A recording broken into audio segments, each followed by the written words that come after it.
Hello नमस्ते दोस्तों, सब लोग ठीक है ना। मैं उम्मीद करता हूँ सब ठीक है. ഇന്ന് നമ്മൾ ഹിന്ദിയിൽ പഠിക്കാൻ പോകുന്ന ഒരു കാര്യമാണ്. നമ്മളൊക്കെ ഹിന്ദി സംസാരിക്കുന്ന കുറച്ചൊക്കെ ഹിന്ദി സംസാരിക്കുന്ന ആളുകളാണെങ്കിൽ നിങ്ങൾ എന്തായാലും ഞാൻ ഈ പറയുന്ന പദങ്ങൾ യൂസ് ചെയ്തിട്ടുണ്ടാവും. അതേതൊക്കെയാണ്? കോയി ആൻഡ് കുച്ച്. കോയി ആൻഡ് കുച്ച് ഇത് രണ്ടും നല്ല എന്താ പറയുക ബന്ധമുള്ള നല്ല വേർഡുകളാണ്. നമ്മൾ എന്തായാലും യൂസ് ചെയ്യും. പക്ഷെ ഇതിന് എങ്ങനെയെല്ലാം എവിടെയെല്ലാം പ്രോപ്പർ ആയിട്ട് യൂസ് ചെയ്യാന്ന് നിങ്ങൾക്കറിയോ? എത്ര അർത്ഥങ്ങളുണ്ട് ഈ രണ്ട് പദങ്ങൾക്കും നിങ്ങൾക്കറിയോ? ഓക്കെ, അപ്പൊ അത് അറിയണമെന്നുണ്ടെങ്കിൽ ഈ വീഡിയോ അവസാനം വരെ ഒന്ന് കണ്ടാൽ മതി. നമ്മൾ ഇന്ന് അതിന്റെ എല്ലാവിധ സംശയങ്ങളും ഇന്ന് തീർക്കും കേട്ടോ. ഓക്കെ, ഇത് കാണുന്ന സമയത്ത് കേൾക്കുന്ന സമയത്ത് ഒരുപോലെ തോന്നാം. കോയി കുച്ച് രണ്ട് ഏതാണ്ടൊക്കെ നൽകുന്ന അർത്ഥങ്ങളും ഒരുപോലെയാണ്. പക്ഷെ ചില പ്രത്യേകതകളുണ്ട്. കോയി കൊടുക്കേണ്ട സ്ഥലങ്ങളുണ്ട്, കുച്ച് എന്ന് പറയുന്നത് കൊടുക്കേണ്ട സ്ഥലങ്ങളുണ്ട്. അപ്പൊ അത് ഏതൊക്കെയാണ് എങ്ങനെയൊക്കെയാണെന്ന് നോക്കാം. ആദ്യത്തേത് കോയി. കോയി എന്ന് പറഞ്ഞാൽ നമുക്ക് എത്ര അർത്ഥങ്ങൾ എങ്ങനെയൊക്കെ കൊടുക്കാൻ പറ്റും? കോയി എന്ന് പറഞ്ഞാൽ ആദ്യത്തേതാണ് ആരോ. ആരോ എന്നൊക്കെ പറയണ്ടല്ലേ, അതിന് കോയി യൂസ് ചെയ്യാം. അതുപോലെ ആരും ആരും എന്ന് പറയണ്ടല്ലേ, അതിന് കോയാണ് യൂസ് ചെയ്യല്. അതുപോലെ എന്തെങ്കിലും, ചിലത്, ഇങ്ങനെയൊക്കെ പറയണമെങ്കിൽ നമുക്ക് കോയി എന്നാണ് യൂസ് ചെയ്യേണ്ടത്. ഉദാഹരണങ്ങൾ പറഞ്ഞുതരാം. ഫസ്റ്റത്തത് അതുപോലെ ഒരാൾ കൂടി ഉണ്ട്, ആരെങ്കിലും. അപ്പൊ അത് എന്താണ് അതിൽ നിന്ന് മനസ്സിലായത്? വ്യക്തികളെ കുറിച്ചാണ് നമ്മൾ പറയുന്നുണ്ടെങ്കിൽ നമുക്ക് കോയി ആണ് വേണ്ടത്. ഓക്കെ, ഒന്നും പറഞ്ഞുതരാം. കോയി എന്ന് പറഞ്ഞാൽ നമുക്ക് എത്ര അർത്ഥങ്ങൾ കൊടുക്കാം? ആരെങ്കിലും, അതുപോലെ ആരോ, ആരും, ഇതൊക്കെ വ്യക്തികളെ കുറിച്ചാണ് നമ്മൾ പറയുന്നത്. അപ്പൊ അങ്ങനത്തെ സാഹചര്യങ്ങളിൽ നമ്മൾ കോയി ആണ് യൂസ് ചെയ്യാം. നമുക്ക് ഉദാഹരണങ്ങൾ നോക്കാം. ഫസ്റ്റ് കോയി വെച്ചിട്ട് ആരെങ്കിലും. ആരെങ്കിലും എന്നെങ്ങനെ നമുക്ക് ഒന്ന് രണ്ട് ഉദാഹരണങ്ങൾ നോക്കാം. ആദ്യത്തേത് ആരെങ്കിലും ഇവിടെ വന്നിരുന്നോ. എങ്ങനെ നമുക്ക് ചോദിക്കാം? ആരെങ്കിലും ഇവിടെ വന്നിരുന്നോ. ആരെങ്കിലും അല്ലെ, അപ്പൊ വ്യക്തിയാണല്ലോ. അപ്പൊ കോയി യഹാം ആയാ ഥാ ക്യാ, അല്ലെങ്കിൽ ക്യാ യഹാ കോയി ആയാ ഥാ. ആരെങ്കിലും ഇവിടെ വന്നിരുന്നോ. ആരെങ്കിലും മുറിയിലുണ്ടോ. ആരെങ്കിലും മുറിയിലുണ്ടോ. ക്യാ കോയി ഇസ് കമര മേ. ക്യാ കോയി ഇസ് കമര മേ. ആരെങ്കിലും ഈ മുറിയിൽ ഉണ്ടോ.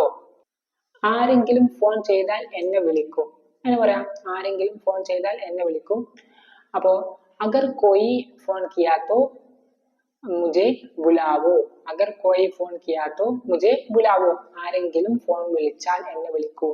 അപ്പൊ കോയി മനസ്സിലായോ? നമ്മൾ ഇപ്പൊ ചർച്ച ചെയ്തത് ആരെങ്കിലും എന്നാണ്. ഇതുപോലെ പിന്നെയുണ്ട് കോയി വെച്ചിട്ട് നമുക്ക് പറയാൻ പറ്റിയത്. നമുക്ക് നോക്കാം. എന്തെങ്കിലും. എന്തെങ്കിലും എന്നുള്ളതിന് കോയി തന്നെയാണ് യൂസ് ചെയ്യുക. മുझे कोई अच्छा गाना सुनना है. എനിക്ക് എന്തെങ്കിലും നല്ല പാട്ട് കേൾക്കണം. അടുത്തത് നിനക്ക് എന്തെങ്കിലും ജോലിയുണ്ടോ എന്ന് പറയാം. നിനക്ക് എന്തെങ്കിലും ജോലിയുണ്ടോ. തുമാരാ കോയി കാം ഹേ ക്യാ. തുമാരാ കോയി കാം ഹേ ക്യാ. നിനക്ക് എന്തെങ്കിലും ജോലി ഉണ്ടോ എന്നാണ്. അടുത്തതാണ് ചില. ചില എന്ന് പറയാനും നമുക്ക് കോയി തന്നെ യൂസ് ചെയ്യാം. അപ്പൊ എങ്ങനെ നമുക്ക് പറയാം? ചില ആളുകൾ രാവിലെ നേരത്തെ എഴുന്നേൽക്കുന്നു. ചില ആളുകൾ രാവിലെ നേരത്തെ എണീക്കുന്നു. കോയി ലോഗ് സുബഹ് ജൽദി ഉഠ്തേ ഹേ. കോയി ലോഗ് സുബഹ് ജൽദി ഉഠ്തേ ഹേ. ചില ആളുകൾ രാവിലെ നേരത്തെ എണീക്കുന്നു. ചില പുസ്തകങ്ങൾ വളരെ നല്ലതാണ് എന്ന് പറയാം. ചില പുസ്തകങ്ങൾ വളരെ നല്ലതാണ്. കോയി കിതാബ് ബഹുത് അച്ഛേ ഹേ. കോയി കിതാബോ ബഹുത് അച്ഛേ ഹേ. ചില പുസ്തകങ്ങൾ വളരെ നല്ലതാണ്. അവിടെ ഉണ്ടോ ചില എന്ന വിഷയം നമ്മൾ കോയി ആണ് യൂസ് ചെയ്തത്. ചില ആളുകൾക്ക് ചായ ഇഷ്ടപ്പെടും, ചില ആളുകൾക്ക് കോഫി ഇഷ്ടപ്പെടും. അങ്ങനെ പറയാം, കോയി ലോഗ് ചായ പസന്ത് ഹേ, കോയി ലോഗ് കോഫി പസന്ത് ഹേ. ചില ആളുകൾക്ക് ചായ ഇഷ്ടപ്പെടും, ചില ആളുകൾക്ക് കോഫി ഇഷ്ടപ്പെടും. കോയി ലോഗ് ചായ പസന്ത് ഹേ, കോയി ലോഗ് കോഫി പസന്ത് ഹേ. അടുത്ത് നമ്മൾ പറയാൻ പോകുന്നതാണ് ആരും. ആരും എന്ന് പറയാൻ തന്നെ കോയി തന്നെയാണ് യൂസ് ചെയ്യുക. അപ്പൊ എങ്ങനെ പറയാം? യഹാ കോയി നഹി ഹേ.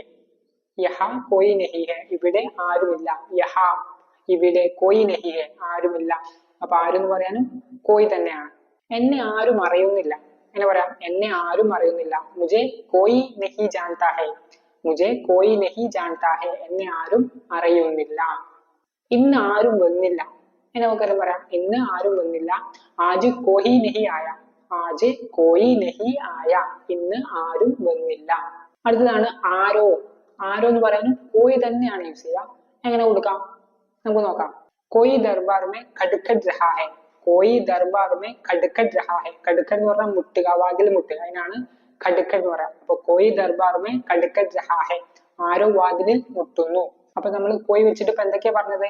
ആരോ, ആരും, എന്തെങ്കിലും, ചില, ഇത്രയും കാര്യങ്ങളാണ് നമ്മൾ കോയി വെച്ച് പറഞ്ഞത്. നിങ്ങൾ മനസ്സിലായിട്ടുണ്ടാവും വിചാരിക്കുന്നു. അടുത്തതാണ് കുച്ച്. കുച്ച് എന്ന് പറയാനും ഇതുപോലെ കുറച്ച് കാര്യങ്ങൾ കുച്ചിന് വേണ്ടി മാത്രമായിട്ടുണ്ട്. അപ്പൊ നമുക്ക് ഏതൊക്കെ നോക്കാം. അപ്പൊ നമുക്ക് കുച്ച് വെച്ചിട്ട് കുറച്ച് സെന്റൻസുകൾ ഉണ്ടാക്കി നോക്കാം. കുച്ചിന് കാര്യമായിട്ട് വരുന്ന ഒരു അർത്ഥമാണ് കുറച്ച്. കുച്ച് ഖാന ചാഹിയെ, കുറച്ച് ഭക്ഷണം വേണം. കുച്ച് പാനി ചാഹിയെ, കുറച്ച് വെള്ളം വേണം. ഇങ്ങനെയൊക്കെ നമുക്ക് പറയാം. അതുപോലെ എന്തെങ്കിലും എന്ന ഒരർത്ഥം നമുക്ക് കുച്ചിന് കൊടുക്കാൻ പറ്റും. എന്തെങ്കിലും എങ്ങനെ നമുക്ക് പറയാം. ക്യാ തും കുച്ച് കഹ, ക്യാ തും കുച്ച് കഹ, നീ എന്തെങ്കിലും പറഞ്ഞോ. എന്തെങ്കിലും. ക്യാ തും കുച്ച് കഹ, നീ എന്തെങ്കിലും പറഞ്ഞോ. നിനക്ക് എന്തെങ്കിലും വേണോ, നിനക്ക് എന്തെങ്കിലും വേണോ. ക്യാ തും കുച്ച് ചാഹിയെ, ക്യാ തും കുച്ച് ചാഹിയെ, നിനക്ക് എന്തെങ്കിലും വേണോ. അതുപോലെ മറ്റൊരു വേർഡാണ് ഒന്നും. ഒന്നും പറഞ്ഞില്ല, ഒന്നും ചെയ്തില്ല എന്നൊക്കെ പറയാൻ നമുക്ക് കുച്ച് യൂസ് ചെയ്യാം.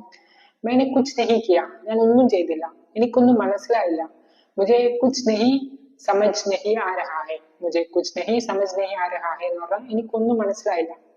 ഓക്കെ, അപ്പൊ ഈ രൂപത്തിലാണ് കോയും കുച്ചും തമ്മിലുള്ള അർത്ഥവ്യത്യാസങ്ങൾ വരുന്നത്. നിങ്ങൾക്ക് മനസ്സിലായിട്ടുണ്ടാവുമെന്ന് വിചാരിക്കുന്നു. എന്തെങ്കിലും സംശയം മറ്റു കാര്യങ്ങളും ഉണ്ടെന്നുണ്ടെങ്കിൽ കമന്റ് ബോക്സിൽ അറിയിക്കാം. അതുപോലെ നിങ്ങൾക്ക് ഹിന്ദി വളരെ സീരിയസ് ആയിട്ട് പഠിക്കണമെന്നുണ്ടെങ്കിൽ ഞാനൊരു വാട്സപ്പ് കോഴ്സ് കൊടുക്കുന്നുണ്ട്, അത് ജോയിൻ ചെയ്യാവുന്നതാണ്. അതിൽ വാട്സപ്പിലൂടെ ഹിന്ദി സംസാരിച്ചിട്ടാണ് നമ്മൾ പഠിക്കുന്നത്. അപ്പൊ അതിന്റെ ഡീറ്റെയിൽസ് ആണ് താഴെ നമ്മുടെ നമ്പർ ഉണ്ട്, അതിൽ കോൺടാക്ട് ചെയ്യാം, വാട്സപ്പിൽ മെസ്സേജ് ചെയ്യാം.